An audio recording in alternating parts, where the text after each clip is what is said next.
Thank you for joining me in for Ceramics Storytime with Sue.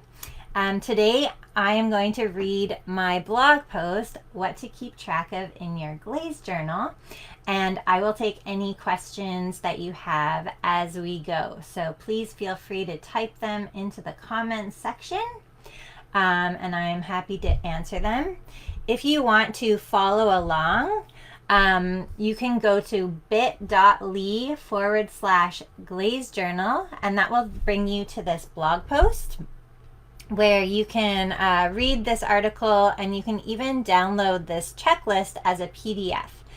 So if you find this to be helpful and you want to keep the checklist that I'm going to read off to you in your files, then you can always download it by clicking this link, and then you enter your email address, and then it will be sent to you. So let's get started. How magic becomes science. Have you ever unloaded a beautiful piece from the kiln and thought, gee, I wish I could remember how I did that? A big part of glaze testing and advancing your understanding of glazes is record keeping. Whether you're dipping test tiles or glazing your pots, it's essential to take notes and keep track of your process. This is how magic becomes science, and how those happy accidents become intentional flourishes.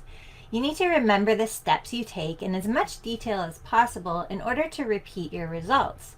Depending on the glazes you're using, small changes can sometimes have a big effect on the outcome. The best way to remember is by taking lots of notes and taking lots of pictures. We might think that we'll remember what we're doing while we're glazing, but the truth is, by the time our pots come out of the kiln, our memory tends to get more general, and the magic is in the details. In this post, I'll share all the things that I keep track of throughout the different stages of the glazing process. From mixing the glaze to unloading the kiln, there are certain things that I pay attention to that help me down the road. So the first step is to get yourself a glaze journal. If you don't already have one, get yourself a glaze journal. It doesn't have to be anything fancy, just a cheap notebook is fine. You could also use a binder or a sketchbook. Even scraps of paper lying around are better than nothing in a pinch, but you should have a folder or something to keep them in. They won't be any use to you if you can't find them. I like using artist sketchbooks because the paper is thicker and it can easily withstand accidental glaze splashes. No lines on the page, the freedom to scribble and sketch all over the place. This book doesn't have to be just for glazing. You might have a book that you're already using to keep notes about the rest of your pottery making process and ideas. If you do, you can use that. I find it helpful to have a separate glaze section so I can easily find what I'm looking for. In my sketchbooks, I start at the beginning of the book and work forward with my pottery making notes, and then I start at the back of the book and work backwards with my glazing notes. Find a system that works for you, and then record as many details as you can while you're glazing. So, what to keep track of in your glaze journal. This is a detailed list with explanations. I also created a PDF checklist that you can download, print, and keep handy in the studio. The link to download it is at the top and bottom of this article. So let's start with our glaze mixing notes. So these are the notes that I like to take while I'm mixing a glaze from scratch. So if you don't mix glazes from scratch, you might not need all of this section, but it will be good to know for the future. So the date. Having the date on each entry is super useful when trying to remember how you glazed a certain piece, like that bowl you gave to so-and-so for her 50th birthday, for example. The recipe. You might want a whole section or even a whole different book for storing glaze recipes. But when I make each new batch of a recipe, I write it in my journal along with a lot of other notes. Batch quantity. After writing the recipe down, I batch it out according to how much glaze I want to make. This lets me know how many grams of each material to add to the bucket. I also like to go back and see how much of each glaze that I've made in the past. Check off each material before adding to the bucket. So this is while I'm mixing glazes. I make it a habit to check off materials after weighing them, but before adding them to the bucket.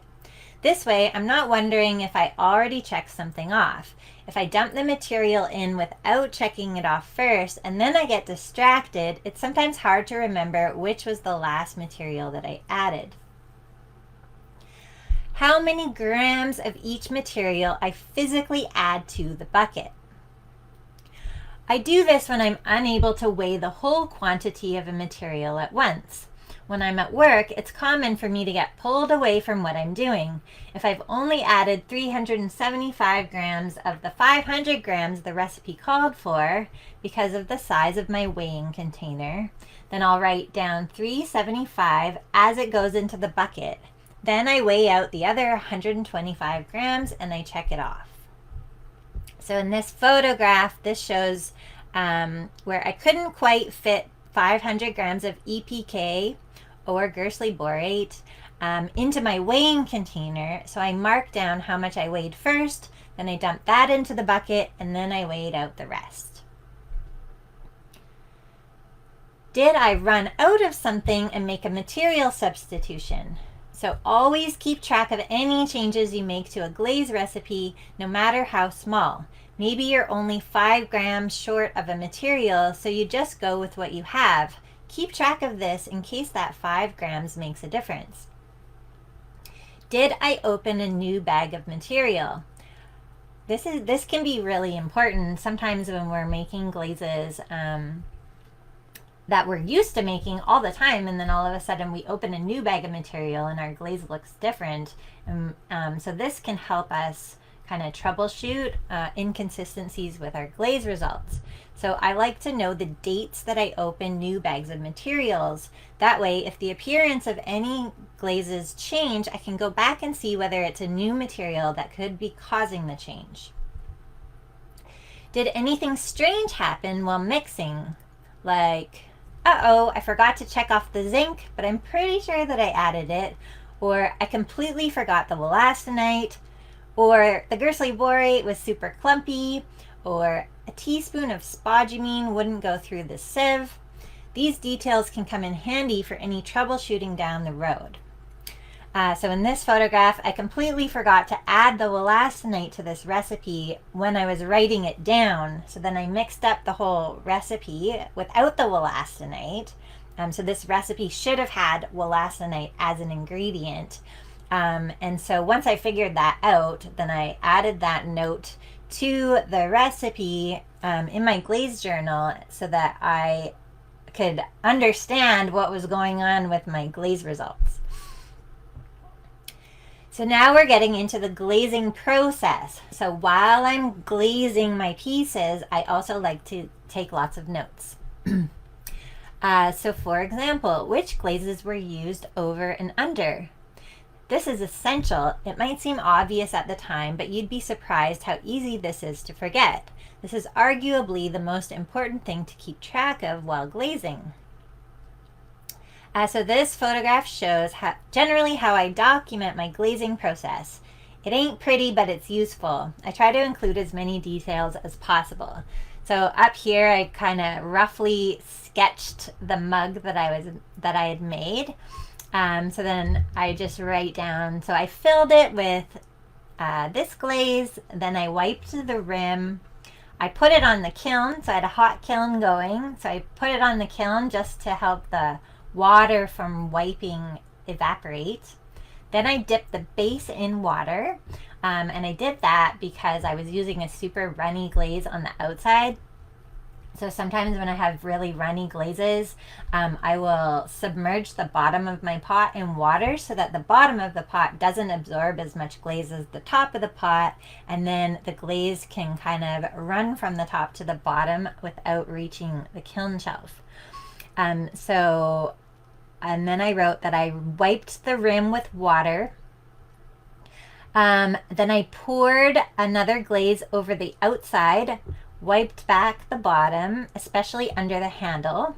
So oftentimes when you're using runny glazes, a handle is like a nice slide for the glaze to run down. So I will often wipe back the glaze below the handle so that it's not as thick in that spot. I touched up the top of the handle and the top of the bottom. I wiped the rim, then I rubbed out the bubbles. So sometimes when you're glazing and your piece will have little teeny tiny bubbles on the wet glaze surface, and then they pop and then they create little pits in the dry glaze. So sometimes, this is a long time ago that I wrote these notes, but so I used to like rub them with my finger just to kind of close up those little pits. I don't do that anymore because I find that they don't actually appear in the fired glaze result if the glaze is properly melted. But this is something that I used to do. Then I put it back on the hot kiln just because of all of the wiping and water. I just wanted some of that excess water to evaporate. And then I dipped the rim in this glaze, maybe too much overlap, 1 centimeter. So I write that down, maybe too much overlap, but I'm not sure, and I won't know until the pieces come out of the kiln. And so these are just things to take note and then go back and revisit your notes when you're unloading the kiln so that you can see, oh, was it too much overlap or was it just the right amount? So that's an example of the kind of notes that I like to take while I'm glazing. So then I also write down new things that I tried, like brushing a different glaze on the handle after dipping or holding the rim in extra long, a swoosh of this here or a splatter of that there. Remember, the magic is often in the details. The length of time between coats or between the inside and the outside glaze. So this can come in handy when troubleshooting glaze issues. Some glazes don't adhere well to wet bisque, so you'd want to know if you need to wait longer for the second dip or if you can rule that out as the cause of any issues. If I counted the length of my dips, so did you hold your piece in the glaze for 3 seconds or for 10 seconds? This is really good info to have if your glaze comes out too thick or too thin. So in this example, I dipped some cups in water for 5 seconds first and then a 5-second dip in the glaze up to 1 centimeter from the rim. The water was to reduce the absorption of a runny glaze. So then I've got a little bit of cracking of the glaze here, so that's always good to keep note of. I did a twirl dip of the rim, so I kind of like do this little twirling motion while I'm dipping the rims. So just all the details that I can think of that might come in handy later. What's the specific gravity of my glazes? If you measured the specific gravity before glazing, make sure that you write that down in your glaze journal. And if you didn't measure, you should write that down as well. Spraying details. So how many times did the piece go around on the banding wheel? If you know this, you can repeat it for next time. Brushing details. Brushing consistently requires paying attention to how many coats you're applying. Did you brush in one direction or did you mix it up? Was the glaze dry before adding another coat? What size of brush did you use? Those sorts of things. Then I will write down what I'm expecting or hoping the results to look like. So having your process documented and also the result that you're trying to achieve with that process will help you to connect the dots when unloading the kiln. If you thought a certain technique was going to result in a certain look and it didn't work out, it's helpful to make that connection so you can reassess and come up with another way to get the look that you're after. On the flip side, if you got the result that you were after, you need to know this too.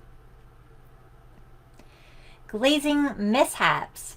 So if I had to wipe off a splash, or I didn't wipe off a splash, or I dropped a piece in the glaze bucket and I had to rinse it and start over, or if the glaze started cracking as it was drying, but I fired it anyways, I will write all of that down.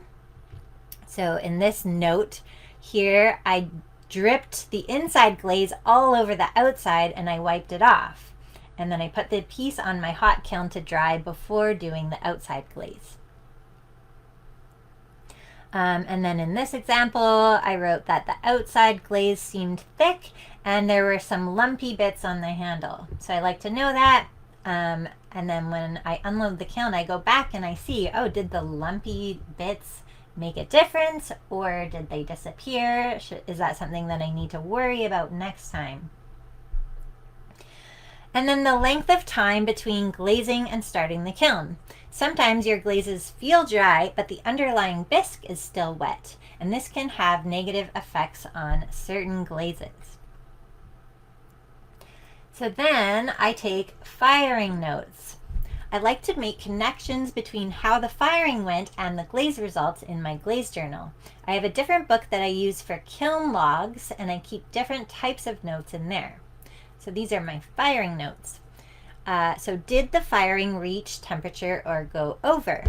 This is one of the most important factors that affects glaze results. Notice how changes in temperature affects your glazes. So in this example, I had to leave the house. So I shut the kiln off before I went out and the kiln underfired.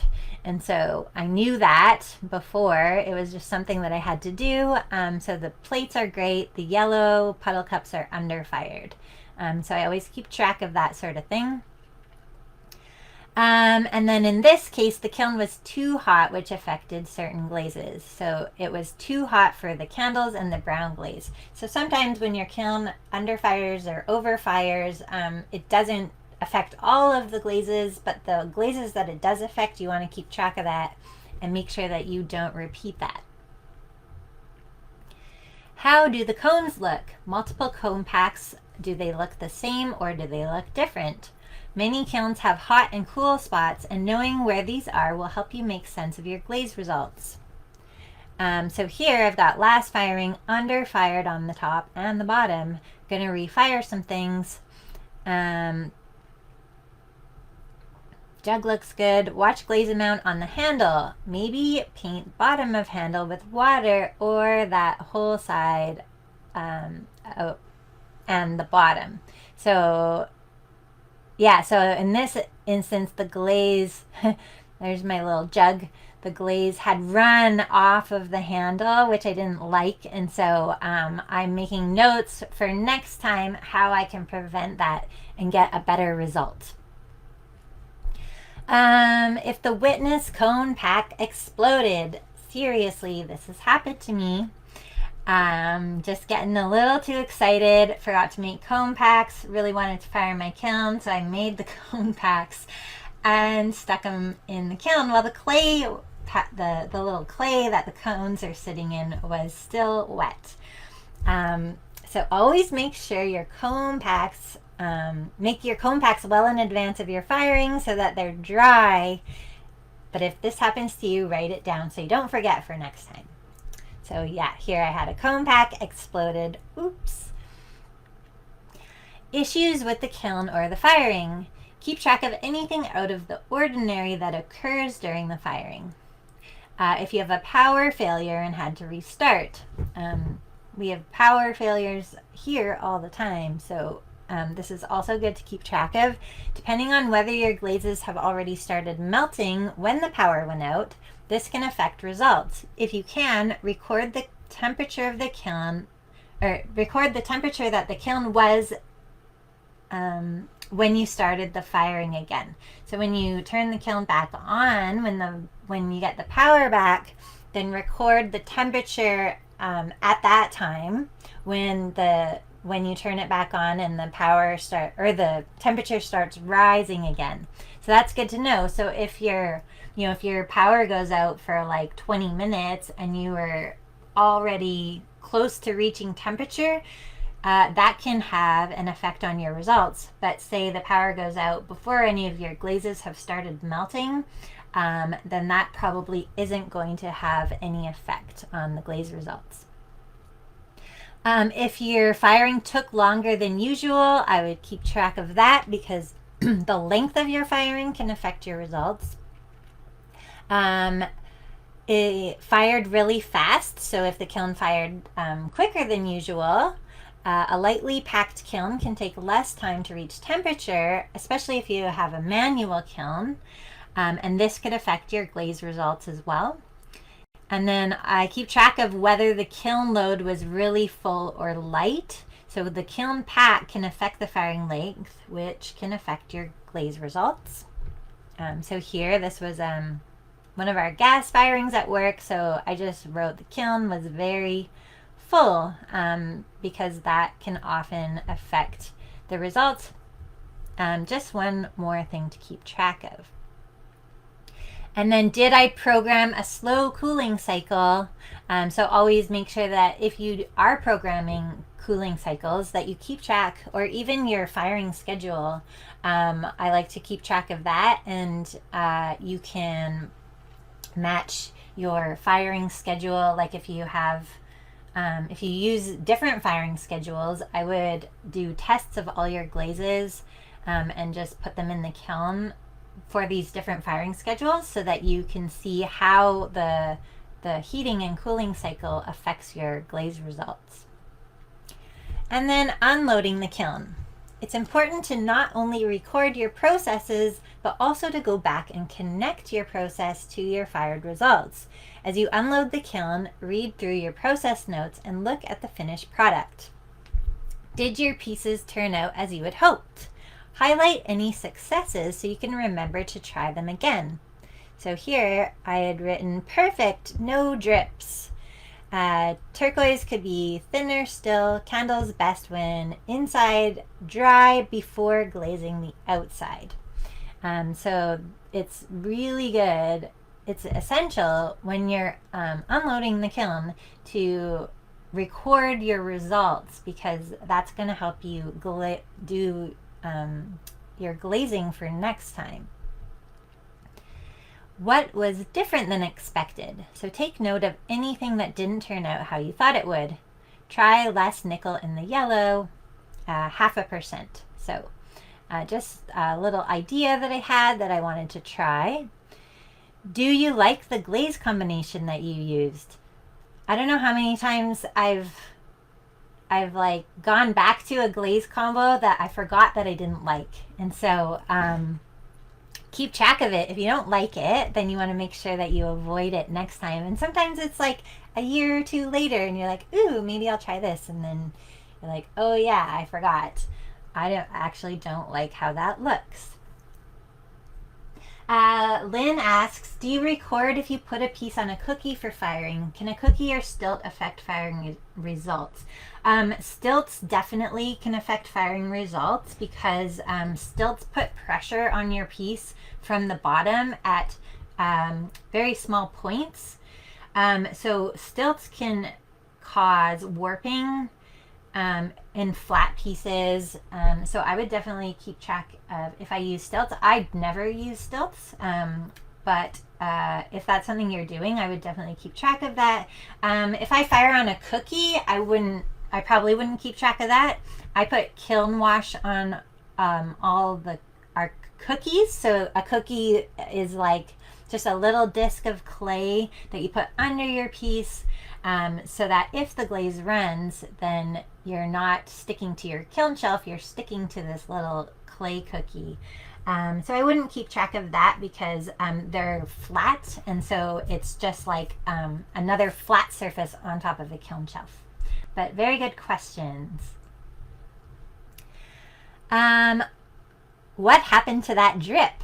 So if you wiped off an accidental drip or left it there, then what happened to it? Did it blend in or does it stand out? Do you like it or would you prefer that it wasn't there? These are great things to know for next time. Was there any crawling or running or pinholes? These unfortunate results can be connected to the length of your dips, or the length of time between coats, and the length of time between glazing and starting the kiln. So in these photos, glaze results. One bowl cracked, the one with the thickest glaze inside. So that's a good observation. Maybe the glaze was too thick. and the clay was too thin. And sometimes if your glaze is super thick and your clay is really thin, then it'll just, the tension from that thick glaze and thermal expansion will crack your pots. One mug dripped, not on the handle side. So I was probably paying really close attention to getting the glaze to not drip on the handle side, but it dripped on the other side. And then one goblet dripped on the inside of the stem. So that was a bummer that I definitely wanted to make sure that wouldn't happen in the future. Pinholes only on the copper and iron glazes. Is it from the chrome fumes? So that was a question that I had because I had a lot of pieces in that kiln firing with chrome, and I was wondering whether that was having an effect on the surface of my glazes. What do you want to try or do differently next time? Kiln unloading time is the best time to write down what you want to try next time you're glazing. It's the time when you're most excited and inspired, or, knock on wood, disappointed. If you wait until you're glazing again to think back on your last kiln load, you may miss something and make the same mistake twice, or forget something awesome that you wanted to try. Plus, how often are you rushing to get your glazing done and feeling slightly uninspired or uncreative? Having some ideas planned out in advance takes the pressure off when it's glazing time. So here I wrote, next glaze, do clear inside and then wipe the rim, and then do the outside and then do the rim, and then also try not wiping the rim. So these are based on the results that I got out of the kiln. These are the things that I wanted to try next time. Baby steps. This is a long list of things to pay attention to. You don't have to adopt such a detailed glaze journaling practice right off the bat. Just start by noticing and tracking a few new things. Even a little bit of note-taking will come in handy at some point. Do what feels right for you. We all have different methods of working and ways of processing information. I'm a details person. I really enjoy figuring out cause and effect, and recording details comes naturally to me. If it hurts your head thinking about writing all of this down, the next section about photo journaling could be a great visual option for you. So keep a photo journal too. Ever since I got a smartphone, I take photos of my glazing process, not just my fired results. There's a lot of useful information in the way the glaze looks before the firing as well as after. I used to sketch my pots as I glazed them to keep track of the patterns, resist methods, etc. I'm a pretty awkward sketcher, but it worked for me at the time. If you don't have a camera, I recommend sketching your pots in your glazing journal, especially if you use a complicated glaze layering process. So here, these are some teapots that I was making. So I was just planning it out. So I wanted clear glaze on the bottom, on the handle and the spout, and then I wanted a red glaze, and then a turquoise, and then red on the top.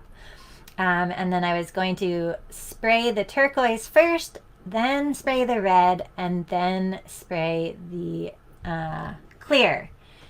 And so, so I just kind of like do a rough sketch, especially like these teapots have many different sections that I wanted to be different colors. And so designing that in advance will help you to kind of keep track of what you want to do when and the order that you're going to do things. So now that my phone is a camera, it's so handy to take photos all the time. I do this in addition to keeping notes in my glaze journal. Sometimes I even take photos of my notes, as you have seen in this blog post. The more info, the better.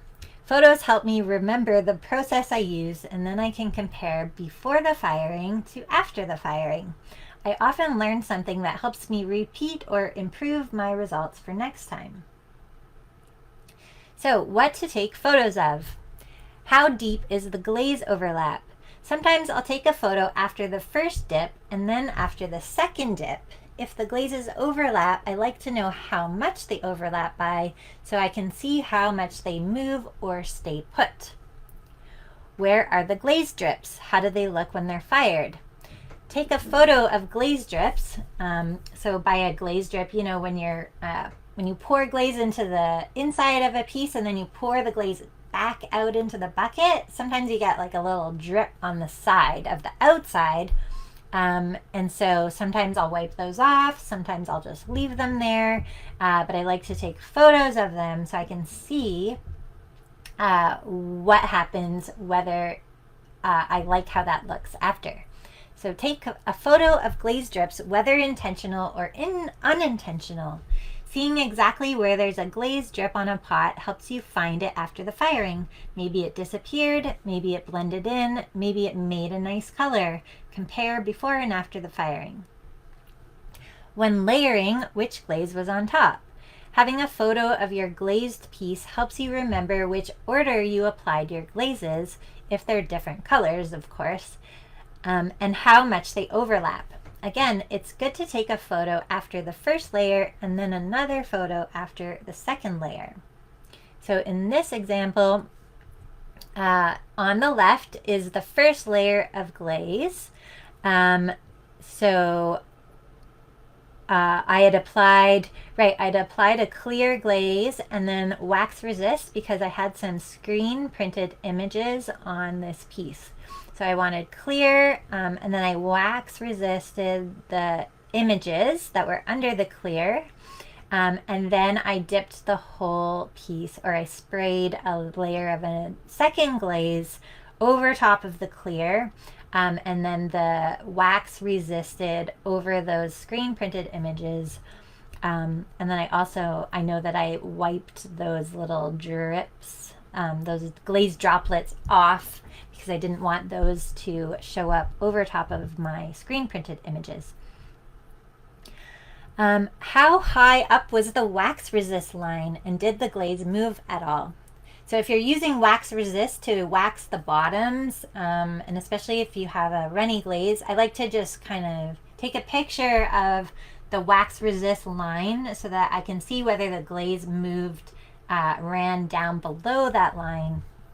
And if your glaze ran onto the shelf, this can be useful to know for next time, so you might want to wax a little bit higher up on the pot. Did the glaze crack before the firing, and did that affect the result?